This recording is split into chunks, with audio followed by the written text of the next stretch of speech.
Hey everyone, before we jump into the video, I wanted to remind everyone to hit that subscribe button and don't forget to leave a like. So the year 2019 has gone and we say goodbye to the 2010s and also to some of my favorite movie series. But as Tony Stark said, part of the journey is the end. And that is exactly what we'll be discussing in today's video, an end of an era. This is Jacob Terrell and welcome back to Nothing But Professional. From watching the NFL playoffs this year, I've been noticing a little bit of a change in the league, and as I assume most of you have too. For the past 10 years, really the NFL has been dominated by a few selected quarterbacks, as I'm not surprised because past team success has mostly been attributed to the skill of their quarterback. It is the position that is most valued in the eyes of most football fans. Out of the 61 MVP awards given since 1957, the first one won by Jim Brown, the running back for the Browns. 42 times a quarterback has won the award.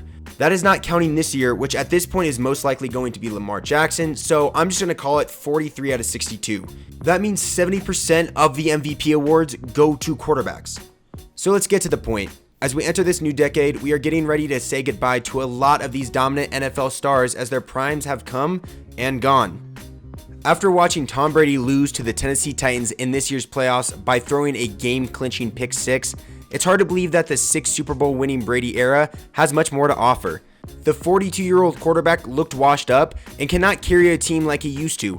Him and Belichick couldn't defeat a Titans team with Ryan Tannehill, who only completed 53% of his passes and threw for only 70 yards. I kind of feel the same way about Drew Brees in the New Orleans Saints, who had as many weapons on offense and defense as they needed to win a Super Bowl this year. And they lost to Kirk Cousins and the Vikings, who got demolished against the 49ers the very next week. Brees did have a good season, don't get me wrong, but a lot of that has to do with having the number one receiver in the league with Michael Thomas and an outstanding running back with Alvin Kamara. But let's be real, Brees isn't even the most exciting quarterback on his team anymore. To me, I would rather watch Taysom Hill continue to just truck linebackers. Also, after watching Teddy Bridgewater play this season, I think the Saints should offer him some sort of contract for the future of their franchise. I think we all can agree that Aaron Rodgers hasn't really looked the same since his injury back in 2017 and has also had one of the worst seasons statistically in his career. He completed 62% of his passes this season, which is the worst percentage since he was named the Packers starter back in 2008. He also had his second worst passer rating in his career.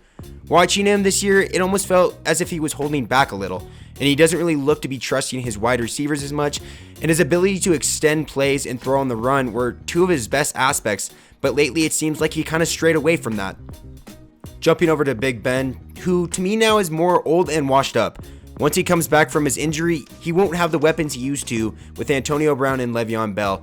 I know he has Juju and I know he has James Conner, but I just don't think either of those two players are on the same level as Antonio Brown or Le'Veon Bell. I really just don't see another 10-win season when he comes back, and I think the Steelers are kind of starting to find their new franchise quarterback, but I hope it's going to be someone in this year's draft or maybe the next 2 years because I really hope it isn't Mason Rudolph. One thing I do not want you to take away from this video is that I believe any of these quarterbacks had a bad season other than Ben Roethlisberger, who did not play or were terrible this year. The stats and opinions I am trying to explain to you is that these are not the most dominant players in the league anymore. So what should NFL fans be expecting in this next decade? A league that is now ran by the young, dominant QBs such as Lamar Jackson, Patrick Mahomes, Russell Wilson, Carson Wentz, and Josh Allen. I think we also have some promising faces with Baker Mayfield, Kyler Murray, and Sam Darnold. There are also some exciting QBs coming from college such as Joe Burrow, Tua Tagovailoa, Jalen Hurts, and Trevor Lawrence. And even though the era of these dominant quarterbacks are coming to an end, I wanted to praise them all for just what they did for the NFL over the last 10 years, giving myself and so many fans such an incredible viewing experience. And as this video is coming to a close, I wanted to remind you all watching to hit that subscribe button. My 2020 goal is to hit at least 500 subscribers by the end of the year, so it would mean the world to me if you could give this video a like, share it with your friends or family, and get Nothing But Professional out there. Thank you again for watching, and I'll catch you next time.